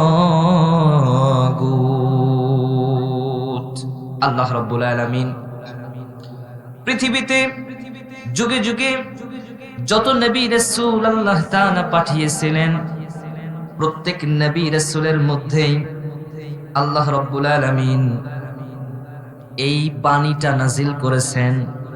প্রত্যেক জাতির জন্য রাসূল পাঠিয়েছেন এই মর্মে যে তারা এক আল্লাহর ইবাদত করবে এবং তাগুত থেকে দূরে থাকবে। আর কালেমার প্রথম যে রকনটা বললাম, তাগুত থেকে দূরে থাকতে হবে, তাগুতকে অস্বীকার করতে হবে। এখন তাগুত থেকে দূরে থাকতে হলে তাগুত চিনবার দরকার আছে না নাই? বলেন বলেন, চিনবার দরকার আছে না নাই? তাগুত সম্পর্কে জ্ঞান অর্জন না করলে ঈমান টিকিয়ে রাখা অনেক কষ্টকর বিষয়। এজন্য তাগুত সম্পর্কে জ্ঞান অর্জন করতে হবে। এই তাগুত শব্দটি তগ, সীমা লঙ্ঘন করা শব্দ থেকে গঠিত হয়েছে, উৎপন্ন হয়েছে, যার মূল ক্রিয়ামূল হলো তুগয়ানুন। তুগয়ানুন মানে হলো বন্যা। নদীর পানি প্রবাহ, নদীর দুই কূল দ্বারা সীমাবদ্ধ থাকাই হলো নদীর নিয়ম, ঠিক কিনা? কিন্তু নদীর পানি যখন বিপদ সীমা অতিক্রম করে, তীরের সীমা লঙ্ঘন করে দুকুল পানিতে উপচে উঠে দুকুল ভাসিয়ে নিয়ে যায়, তখন কি হয়? বন্যা হয়। ঠিক তেমনি ভাবে মানুষেরা আল্লাহকে রব হিসাবে একক বলে মেনে নিবে, আল্লাহকে ইলাহ হিসাবে একক বলে মেনে নিবে, তারই ইবাদত করবে, অন্যের ইবাদত বর্জন করবে, তারই আইন মেনে চলবে, তারই শরিয়াত মেনে চলবে। কিন্তু যখন মানুষ আল্লাহর আইন বাদ দিয়ে মানব রচিত আইন গ্রহণ করে, আল্লাহর দিন ইসলাম বাদ দিয়ে অন্য কোন দিনের তলাশ করে, অন্য কোন পথের অনুসন্ধান করে, তখনই মানুষ সীমা লঙ্ঘন করে। আর প্রত্যেক সীমা লঙ্ঘনকারী হচ্ছে তাগুত। প্রত্যেক সীমা লঙ্ঘনকারী কি? তাগুত। প্রত্যেক সীমা লঙ্ঘনকারীকে তাগুত বলা হয়। এই তাগুত থেকে দূরে থাকতে হবে, তাগুতের ইবাদত করা থেকে বিরত থাকতে হবে, ঠিক কিনা? আল্লাহ রাব্বুল আলামিন বলেন, ওয়াল্লাযীনা ইজতানাবুত তাগুত আন ইয়া'বুদুহা ওয়া আনাবু ইলাল্লাহি লাহুমুল বুশরা। যারা তাগুতের ইবাদতকে পরিত্যাগ করে আল্লাহ অভিমুখী হয়, আল্লাহর দিকে ফিরে আসে, তাদের জন্য রয়েছে সুসংবাদ। জোরে কোন সুবহানাল্লাহ। তাহলে তাগুত হলো সেই গায়রুল্লাহ যার ইবাদত হয়ে থাকে, যার ইবাদত হয়ে থাকে। সুতরাং আল্লাহকে বাদ দিয়ে যাদের ইবাদত করা হয় তারাই হলো তাগুত। ইবাদত আসলে কি? ইবাদত হলো আপনি আল্লাহর কাছে দোয়া করবেন, আল্লাহর কাছে চাইবেন, আল্লাহর নামেই কুরবানি করতে হবে, আল্লাহর নামেই প্রশংসা, আল্লাহর নামেই পশু জবাই করতে হবে, আল্লাহর নামেই মান্নত করতে হবে। কিন্তু যখনই এই ইবাদত আল্লাহর নামের পরিবর্তে পীর ফকির মাজার দরগা দুর্গা প্রতিমা এগুলির নামে আপনারা করবেন, মূর্তির নামে যখন পশু জবাই করা হবে, তখন ইবাদতটা আল্লাহকে দেওয়া হলো না, ইবাদত দেওয়া হলো ওই মূর্তি প্রতিমা, ওই পীর ফকির তাদেরকে। এজন্য ইবাদতের ক্ষেত্রে শিরিক হয়ে গেল। আর ইলাহ হিসাবে আল্লাহ ইলাহ রইল না, ইলাহ হয়ে গেল ওই কবর, ওই মাজার, ওই পীর সাহেব, ওই প্রতিমা। এজন্য এগুলোকে পরিত্যাগ করতে হবে। সেজদা করা একটা ইবাদত। সেজদা কি বলেন বলেন? সেজদা করা একটা ইবাদত। এই ইবাদত যখন আপনি আল্লাহকে না করে, এই সেজদা যখন আল্লাহকে না দিয়ে যখন কোনো পীরের পায়ে দিবেন, যখন কোনো কবরে দিবেন, কোনো মাজারে দিবেন, তখনই শিরিক হয়ে যাবে। এই ইবাদত আর আল্লাহর কাছে পৌঁছবে না, কারণ ইবাদতের মধ্যে আপনি অংশী স্থির করে ফেলেছেন। যাকে সেজদা দিয়েছেন তাকে আপনি ইলাহ বানিয়ে ফেলেছেন, আর সে হলো মিথ্যা ইলাহ, আর সে হলো তাগুত। এই তাগুতকে বর্জন করার দরকার আছে না নাই? তাগুতকে বর্জন করতে হবে। ইবনে তাইমিয়া রাহিমাহুল্লাহ বলেন, আনুগত্যের ক্ষেত্রে আল্লাহর ইবাদত না করে যাদের ইবাদত করা হয় তারা সকলেই তাগুত। তারা সকলে কি? তাগুত। তাগুত সম্পর্কে আল্লাহ তাআলা বলেন, আলাম আ'হাদ ইলাইকুম ইয়া বানি আদম আল্লা তা'বুদুশ শাইতান ইন্নাহু লাকুম আদুউম মুবিন। চিৎকার করে বলুন আল্লাহু আকবার। আল্লাহ তাআলা বলেন, হে আদম জাতি, আমি কি তোমাদের বলে রাখিনি তোমরা শয়তানের ইবাদত করো না, ইবলিসের ইবাদত তোমরা করো না? কারণ ইবলিস শয়তান তোমাদের চিরশত্রু, তোমাদের প্রকাশ্য শত্রু, প্রকাশ্য দুশমন, ঠিক কি না? তাহলে এখানে আল্লাহ নিজেই বলতেছেন তোমরা শয়তানের ইবাদত করো না। তাহলে শয়তানের ইবাদত হয়ে থাকে, ঠিক কি না? শয়তানের ইবাদত হয়ে থাকে। যেহেতু শয়তানের ইবাদত হয়ে থাকে, তাহলে শয়তান হলো এক প্রকার তাগুত, সব থেকে বড় তাগুত। কিন্তু শয়তানের ইবাদত করতে, ইবলিসের ইবাদত করতে সরাসরি কেউ কি কাউকে দেখেছেন? আমরা দেখি নাই। মূলত ইবলিস অন্তরে ওয়াসওয়াসা দিয়ে, কুমন্ত্রণা দিয়ে যে কাজের দিকে ধাবিত করে মানুষকে, ওই কাজে লিপ্ত হওয়াই হলো শয়তানের ইবাদত করা। চিৎকার দিয়ে বলুন নাউযুবিল্লাহ। সুতরাং শয়তান ওয়াসওয়াসা দিয়ে যে কাজের দিকে আহ্বান করে, ওই কাজ করার নামই হলো শয়তানের ইবাদত করা। শয়তান সরাসরি ইবাদত গ্রহণ না করলেও পরোক্ষভাবে শয়তান কিন্তু ইবাদত নিয়ে থাকে, ঠিক কি না? আল্লাহ রাসূল সাল্লাল্লাহু আলাইহি ওয়াসাল্লাম আল্লাহর কাছে আশ্রয় প্রার্থনা করলেন, মিন শাররিল ওয়াসওয়াসিল খান্নাস আল্লাযী ইউওয়াসওয়িসু ফি সুদুরিন নাস মিনাল জিন্নাতি ওয়ান নাস। আল্লাহর কাছে আশ্রয় প্রার্থনা করলেন, হে আল্লাহ, আমি আশ্রয় চাইতেছি আত্মগোপনকারী কুমন্ত্রণাদাতার অনিষ্টতা হতে। যারা কুমন্ত্রণা দেয় মানুষের অন্তরে, জিন থেকে এবং মানুষের ভিতর থেকে। তাহলে শয়তান আমরা পেলাম দুই প্রকার, এক হলো জিন শয়তান, নাম্বার 2 হলো মানুষ শয়তান। মানুষ শয়তান তারা যারা অকল্যাণের দিকে মানুষদেরকে ডাকে, তারা হলো মানুষ শয়তান। তাদের সঙ্গ ত্যাগ করার দরকার আছে না নাই? তাদের সঙ্গ ত্যাগ করতে হবে। শয়তান অন্তরে ওয়াসওয়াসা দিয়ে থাকে। কুরআনুল কারীমের ভিতরে আল্লাহ রাব্বুল আলামিন শয়তান ইবলিসের একটা বলা কথা তিনি কোট করেছেন, ক্বালা রাব্বি বিমা আগওয়াইতানি লাউযায়্যিনান্না লাহুম ফিল আরদি ওয়া লাউগওয়িয়ান্নাহুম আজমাইন। শয়তান আল্লাহকে বলতেছে, আল্লাহ আমাকে যেমন করে বিভ্রান্ত করা হয়েছে, পথভ্রষ্ট করা হয়েছে, অভিশপ্ত বলে ঘোষণা করা হয়েছে, আমিও আদম জাতিদের ভিতরে অন্তরে ওয়াসওয়াসা দিয়ে খারাপ বিষয়গুলোকে সুসজ্জিত করে তাদের সামনে উপস্থাপন করব এবং অধিকাংশ মানুষকেই আমি পথভ্রষ্ট করেই ছাড়ব।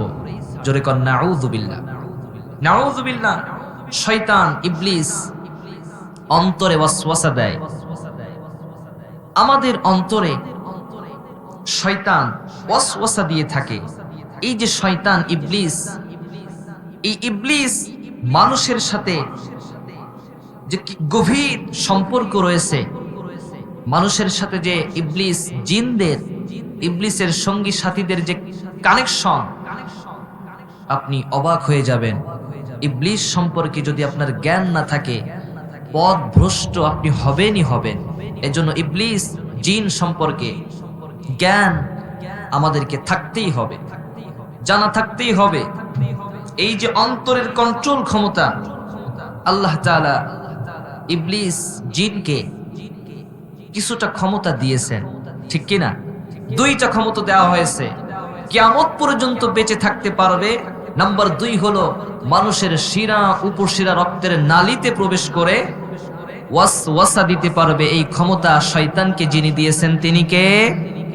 সুতরাং এই অন্তরের কন্ট্রোল ক্ষমতা কিন্তু শয়তানের কাছে রয়েছে। সুতরাং আমাদের অন্তরে যে ইচ্ছা উদিত হয়, আমাদের অন্তরে যে আকাঙ্ক্ষা উদিত হয়, আমরা মাঝে মধ্যে চিন্তা করি এইটা করব, ওইটা করব, এটা ভালো লাগতেছে না, এই কাজের সমাধান এভাবে করব। এই যে অন্তরে আমাদের ইচ্ছা আকাঙ্ক্ষা মাঝে মধ্যে উদিত হয় কিনা, এই উদিত হওয়া ইচ্ছাটা বাস্তবে আপনার নাকি শয়তানের, আপনি ধরতেই পারবেন না যদি শয়তান সম্পর্কে আপনার কোনো জ্ঞান না থাকে। শয়তান সম্পর্কে যদি আপনার কোনো জ্ঞান না থাকে, আল্লাহ রাসূল সাল্লাল্লাহু আলাইহি ওয়াসাল্লাম বলতেছেন, তোমরা যখন খাবার গ্রহণ করবে, খাদ্য গ্রহণের পূর্বে তোমরা বলবে বিসমিল্লাহ।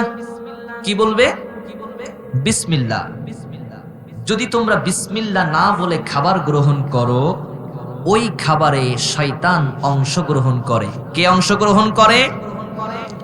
আল্লাহ রাসূল শেখালেন খাবার খাওয়ার পূর্বের দোয়া, এখানে কানেক্ট করলেন শয়তানকে, ঠিক কিনা?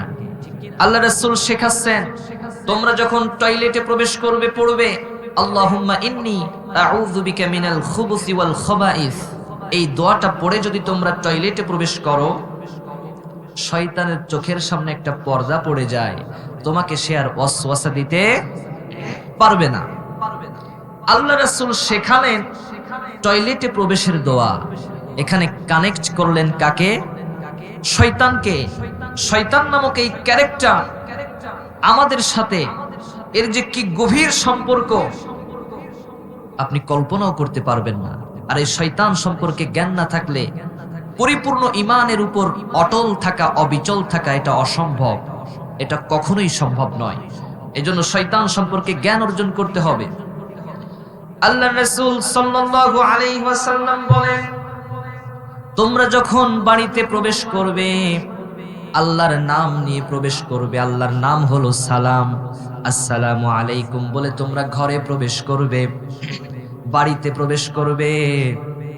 যদি আল্লাহর নাম নিয়ে বাড়িতে তোমরা প্রবেশ করতে পারো, তখন শয়তান বলতে থাকে সঙ্গী সাথী, এই বাড়িতে তোমাদের কোনো থাকার জায়গা নয়, তোমরা বের হয়ে যাও। যখনই বাড়িতে ঘরে আল্লাহর নাম বাদে সালাম বাদে আপনি প্রবেশ করবেন। শয়তান বলতে থাকে, সঙ্গী সাথী, এটাই তোমাদের থাকার জায়গা, এটাই তোমাদের আবাসস্থল, তোমরা এখানে থাকো এবং এই ঘরে থাকা প্রত্যেক সদস্যের প্রত্যেকটা কাজে তোমরা ওয়াসওয়াসা দিতে থাকো, অংশগ্রহণ করতে থাকো। আল্লাহ রাসূল শেখালেন ঘরে প্রবেশের দোয়া, কানেক্ট করলেন শয়তানকে। কি অবাক কাণ্ড না, কি অবাক বিষয়! এই শয়তান আমাদের সাথে এর যে গভীর সম্পর্ক, আপনি অবাক হয়ে যাবেন। আমরা জানি না এই গোটা পৃথিবীতে আমাদের সবথেকে বড় শত্রু হলো শয়তান। আপনি ইহুদি, খ্রিস্টান, ইসরায়েলের সাথে কবে যুদ্ধ করবেন তার কোনো ঠিক ঠিকানা আছে? কিন্তু প্রতিদিন 24 ঘন্টা যে আমার বিরুদ্ধে অবস্থান নিতেছে, পথ ভ্রষ্ট করতেছে আমাকে, আগে তার সাথেই তো যুদ্ধ করতে হবে, ঠিক কিনা? আগে তার সাথেই যুদ্ধ করতে হবে। এই শয়তান নামক ক্যারেক্টার মানুষের সাথে গভীরভাবে এর কানেকশন রয়েছে। যখন মসজিদের মাইকে আজান হয়, এই আজান যখন ইবলিস জিন শুনতে পায়, তখন সে পালানো শুরু করে দেয়। আল্লাহ রাসূল বললেন, পৃথিবীর ভিতরে কিছু সৃষ্টি রয়েছে আল্লাহর, তারা জিন দেখতে পারে, যেমন কুকুর, গাভী, গরু। দেখবেন যখন আজান হয় কুকুর ঘেউ ঘেউ করে কিনা? মূলত কুকুর জিন দেখতে পেরেছে, এই জন্যই ঘেউ ঘেউ শুরু করে দেয়। আর হাদিসের ভিতরে আমাদেরকে শেখানো হয়েছে, যখন কোনো কুকুর ডাকবে তোমরা পড়বে আউযু বিল্লাহি মিনাশ শাইতানির রাজীম, শয়তান থেকে তোমরা আশ্রয় প্রার্থনা করবে। এভাবে দৃষ্টান্ত দিলে অসংখ্য অগণিত দৃষ্টান্ত দেওয়া যাবে।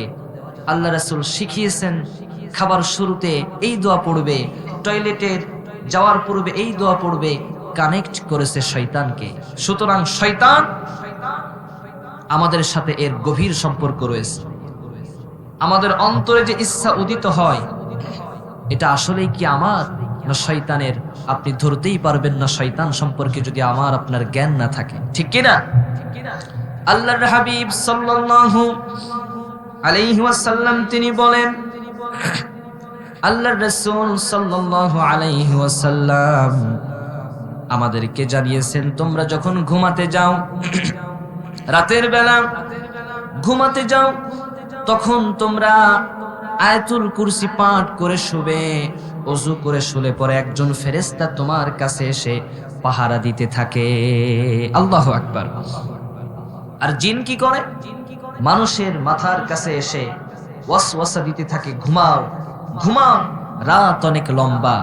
যখন ফজরের আজান হয়ে যায়, আমরা ল্যাপের তলে, কম্বলের তলে মনে করি শীতের রাত, ঘুমাতে তো খুব আনন্দ লাগতেছে, খুব ভালো লাগতেছে, ঘুম থেকে উঠবো না। এই যে ভালো লাগা, এই যে আনন্দ, এই যে অনুভূতি অন্তরে উদিত হলো, এই অনুভূতিটা আবার নয়, আপনার নয়, অনুভূতিটা কার? শয়তানের। শয়তান ওয়াসওয়াসা দিয়েছে। এজন্য শয়তানের ওয়াসওয়াসা থেকে বাঁচতে আল্লাহর রাসূল কিছু টেকনিকও শিখিয়ে দিয়েছেন। আল্লাহর রাসূল সাল্লাল্লাহু আলাইহি ওয়াসাল্লাম বলেন, আল্লাহর হাবিব সাল্লাল্লাহু আলাইহি ওয়াসাল্লাম বলেন, কোন গ্রামে যদি কোনো লোক না থাকে, মাত্র 3 জন যদি থাকে, আর নামাজের সময় যখন হয়ে যাবে, তোমরা যেখানেই থাকো না কেন, পাহাড়ে থাকো, জঙ্গলে থাকো, যেখানেই থাকো না কেন, যদি থাকো 3 জন, নামাজের সময় হওয়া মাত্রই একজনকে ইমাম বানিয়ে তোমরা সালাতের জামাত আদায় করবে। জোরে কোন সুবহানাল্লাহ। যদি তোমরা সালাতের জামাত আদায় না করো, পাল থেকে বিচ্ছিন্ন বকরিকে যেমন করে নেকড়ে বাঘ হায়না আক্রমণ করে, তোমরা যদি সালাতের জামাত আঁকড়ে না ধরো, জামাতকে আঁকড়ে না ধরো, শয়তান ইবলিস ঠিক তেমনি ভাবে তোমাদের উপর আক্রমণ করবে, ঠিক কিনা? সুতরাং যখনই নামাজের ওয়াক্ত হবে, আজান হবে, সাথে সাথে এসে নামাজে শরীক হতে হবে, জামাত আদায় করতে হবে। যদি করতে পারি, এটা একটা যুদ্ধ, এবং এই যুদ্ধে শয়তান হেরে গেল, আমি আপনি জিতে গেলাম। জোরে কোন সুবহানাল্লাহ। প্রথমে বলেছিলাম এই অন্তরের কন্ট্রোল ক্ষমতা শয়তানের কাছে। যখনই আপনি নামাজ আদায় করবেন প্রতি ওয়াক্ত, শয়তান বিজয়ী হতে পারবে না, হেরে যাবে, আপনি বিজয়ী লাভ করবেন। এভাবে আপনার অন্তরের কন্ট্রোল ক্ষমতা আপনার নিকটে চলে আসবে। যখনই আপনার নিকটে চলে আসবে তখনই সমস্ত অশ্লীলতা থেকে আপনি বেঁচে থাকতে পারবেন, ঈমানের উপর টিকে থাকতে পারবেন। জোরে কোন সুবহানাল্লাহ।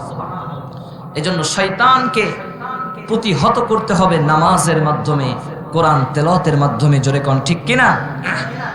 তাহলে শয়তান হলো তাগুত।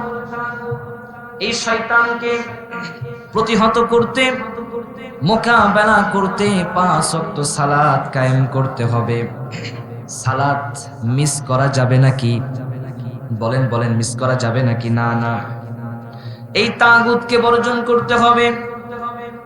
এরপরে তাগুত সম্পর্কে আল্লাহ তাআলা বলেন, আল হাওয়া, মনের প্রবৃত্তি, মনের কামনা বাসনা, এটাও তাগুত। এই তাগুতকে বর্জন করতে হবে। আল্লাহ তাআলা বলেন, আরাআইতা মান ইত্তাখাযা ইলাহাহু হাওয়া আফা আনতা তাকুনু আলাইহি ওয়াকিলা। তুমি কি তাদেরকে দেখো নাই? তারা নিজের মনের প্রবৃত্তিকে, খেয়াল খুশিকে নিজের ইলাহ বানিয়ে ফেলেছে। নিজের খেয়াল খুশিকে ইলাহ বানিয়ে ফেলেছে, তবুও কি তুমি তাদের জিম্মাদার হবে? সুতরাং নিজের খেয়াল খুশি মতো চলা যাবে না। যে কাজই করব দেখতে হবে ইসলামের নীতি এখানে কি, ওইটা দেখেই আমাকে এগোতে হবে। জোরে কোন ঠিক কিনা? এজন্য আল্লাহ তাআলা বলেন, ওয়া আম্মা মান খাফা মাকাম রাব্বিহি ওয়া নাহান নাফসা আনিল হাওয়া ফাইন্নাল জান্নাতা হিয়াল মাওয়া।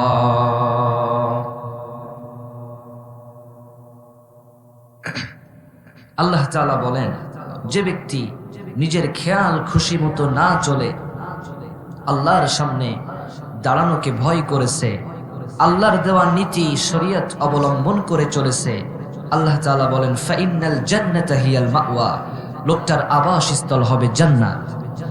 সুবহানাল্লাহ। বাড়িতে গিয়ে বলেন, চিৎকার দিয়ে বলুন সুবহানাল্লাহ।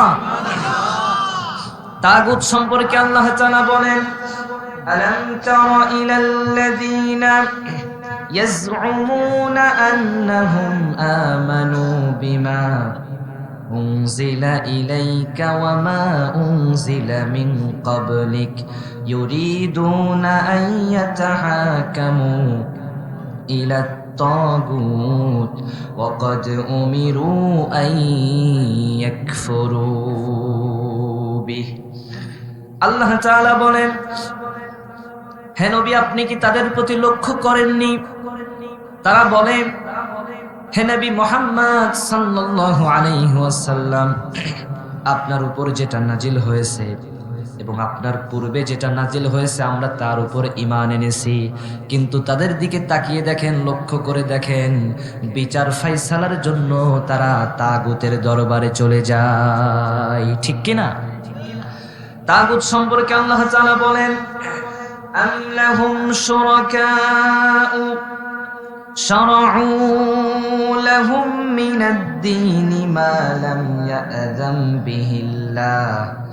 তাদের কি এমন কতগুলো শরীক দেবতা আছে যারা কিনা তাদের জন্য দিনের এমন কোন বিধান তৈরি করে দেয় যেটার অনুমতি আল্লাহ তাআলা দেন নাই? এই দুইটা আয়াত থেকে প্রমাণ হয়ে গেল তাগুত হলো ওই সকল শাসক যারা নিজেরা সার্বভৌমত্বের দাবি করে, আল্লাহর আইন বাতিল করে মন গড়া আইন তৈরি করে। যেমন তাগুতি রাষ্ট্রের এমপি, মন্ত্রী এবং আমলাগণ, তারা হলো তাগুত যারা আল্লাহর আইন বাতিল করে মন গড়া আইন তৈরি করে। আবার ওই আইন দিয়ে আল্লাহর আইন বাতিল করে মন গড়া আইনে যারা বিচার করে বিচারক, তাদের বিচার সম্পর্কে আল্লাহ তাআলা বলেন, وَمَنْ لَمْ يَحْكُمْ بِمَا أَنزَلَ اللَّهُ فَأُولَئِكَ هُمُ الْكَافِرُونَ। যারা আল্লাহর কোরআন ছাড়া, আল্লাহর আইনকে বাদ দিয়ে নিজের মন গড়া মানব রচিত আইন দিয়ে বিচার ফাইসালা করবে, তারা পরিপূর্ণ কাফের। তারা পরিপূর্ণ কি? ঈমান আছে না গেছে? পরিপূর্ণ মুশরিক হয়ে গেছে।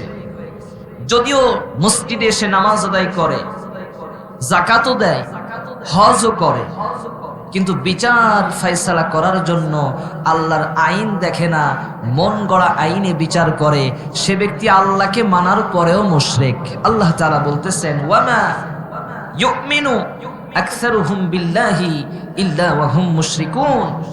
অধিকাংশ মানুষ আছে এমন যারা ঈমান আনার পরেও মুশরিক। আছে না নাই? আছে না নাই?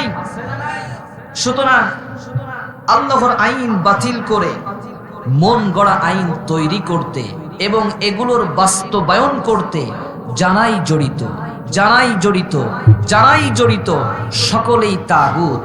আর এই তাগুত থেকে আমাদেরকে দূরে থাকতে হবে। এই তাগুত থেকে দূরে থাকতে হবে, এই তাগুতদেরকে অস্বীকার করতে হবে। রাজি আছেন তো? রাজি আছেন ইনশাআল্লাহ? ইনশাআল্লাহ। এরপরে তাগুত হলো ওই সকল গণক, ওই সকল জ্যোতিষী, জাদুকর যারা ভবিষ্যতের জ্ঞান রাখে বলে দাবি করে, যারা আল্লাহর গুণ নিজের জন্য সাব্যস্ত করে, এরা হলো তাগুত। এদের থেকে দূরে থাকতে হবে। ইমাম কুরতুবী রাহিমাহুল্লাহ তিনি বলেন, তাগুত হচ্ছে গণক, জাদুকর, শয়তান এবং পথভ্রষ্ট সকল নেতা যারা মানুষদেরকে গায়রুল্লাহর ইবাদতের দিকে ডাকে। সুতরাং এই সমস্ত তাগুতকে বর্জন করতে হবে এবং আল্লাহর প্রতি ঈমান আনতে হবে। ওয়ায়ুমিন বিল্লাহ, আল্লাহর প্রতি ঈমান আনতে হবে। আল্লাহর প্রতি যদি আমরা ঈমান আনতে পারি পরিপূর্ণভাবে, আল্লাহ বললেন সে কেমন যেন এমন একটা রশি ধরে ফেলেছে, জান্নাতের রশি, যেটা কোনোদিন ছিঁড়ে যাবার নয়। জান্নাত আমরা চাইতো, চাইতো জান্নাত। আল্লাহর প্রতি ঈমান আনতে হবে। আল্লাহর প্রতি ঈমান আনতে, আল্লাহর প্রতি ঈমান পরিপূর্ণ হতে চারটা শর্ত মেনে নিতে হবে। এক নম্বর হলো আল্লাহর অস্তিত্বে বিশ্বাস করতে হবে। পৃথিবীতে স্রষ্টা বলে যে একজন আছেন, এটার ঈমান আমাদের ভিতরে আছে না নাই? স্রষ্টা একজন আছেন, আর তিনি কে? আল্লাহ তাআলা। কিন্তু যারা নাস্তিক তারা কিন্তু স্রষ্টা মানে না। তারা বলে যা দেখি না তা মানি না, দেয়ার ইজ নো গড, স্রষ্টা বলতে কিছু নাই। আসলে তারা মানসিক রোগী, ঠিক কিনা? তারা তাদের জীবনে অনেক কিছুই দেখে না। এই যে আমরা অক্সিজেন গ্রহণ করি, আমরা কি দেখতে পাই? বিশ্বাস করি কিনা? তারা করে কিনা? কিন্তু রবের ক্ষেত্রে এসে, স্রষ্টার বেলায় এসে তারা যুক্তি খাড়া করে দেয়। সুতরাং আল্লাহর অস্তিত্ব সম্পর্কে ঈমান আনতে হবে। দুই নম্বর শর্ত হলো কোরআন এবং সহিহ হাদিসের ভিতরে যত আদেশ রয়েছে তা মেনে নিতে হবে। নাম্বার 3 হলো আল্লাহর সমস্ত নিষেধ, যে কাজগুলো থেকে আল্লাহ তাআলা বিরত থাকতে বলেছেন আমাদেরকে বিরত থাকতে হবে। নাম্বার 4 হলো তাওহীদ অর্জন করতে হবে। আল্লাহকে রব হিসাবে, ইলাহ উপাস্য হিসাবে একক বলে স্বীকৃতি দিতে হবে, একক বলে মেনে নিতে হবে। রাজি আছি তো ইনশাআল্লাহ? যদি আমরা আল্লাহর প্রতি এভাবে ঈমান আনতে পারি, তাগুতকে বর্জন করতে পারি, আমাদের জন্য রয়েছে জান্নাত।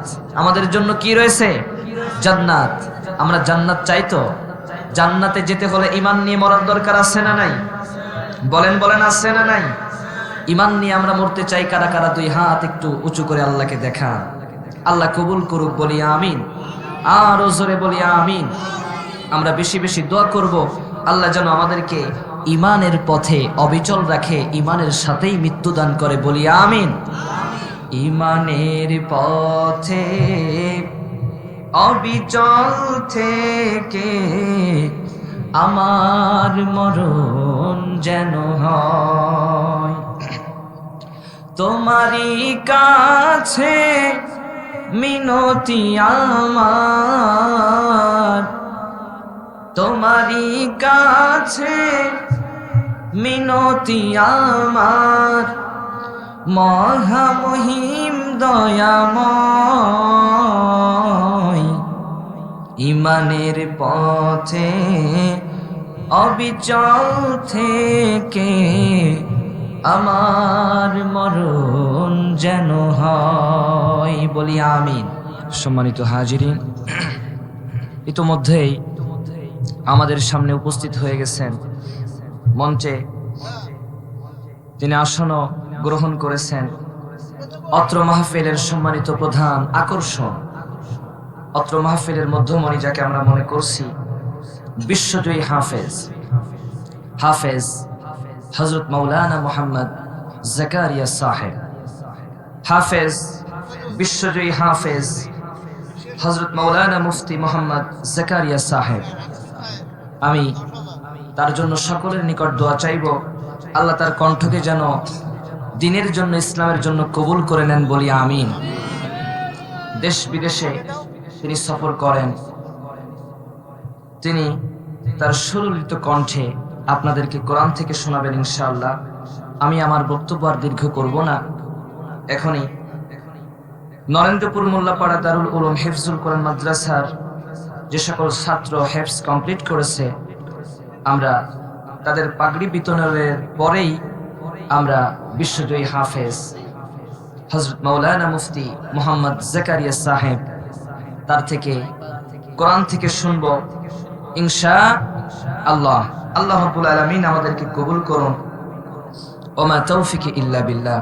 আসসালামু আলাইকুম ওয়া রাহমাতুল্লাহি ওয়া বারাকাতুহু।